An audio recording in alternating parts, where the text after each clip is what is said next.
کی د دین چې اورز براشي چې بیت الله شریف به د حبشو یو دوه رنگي چې اوچ تورې پونډۍ بلري کاڼې کاڼې به یې راواخلي او بیت الله شریف به وران کي. بیا روایت مبارک به فرمایل وی دوه څیزونو ته ډېر متوجه اوسېږئ. یو حجونه زر زر وکئ، طوافونه زر زر وکئ.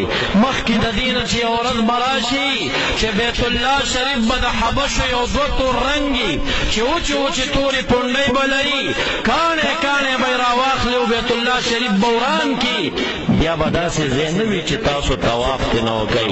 عبدالله بن مسعود صاحب فرمایي مخکې غم وکئ، طوافونه وکئ چې د طواف ځای به ورک شي. او دویمه خبره کوي چې لږ غور وکئ مخکې د دې نه چې یوه ورځ راځي چې قرآن کریم ګیلمن د رب کائنات حضور ته ځي او په ژړا درنه ځي، په ګیله درنه ځي. مخکې د هغې نه د قرآن کریم قدر وکئ، حفظ وکئ، تلاوت یې وکئ، عمل وکئ، احترام یې وکئ.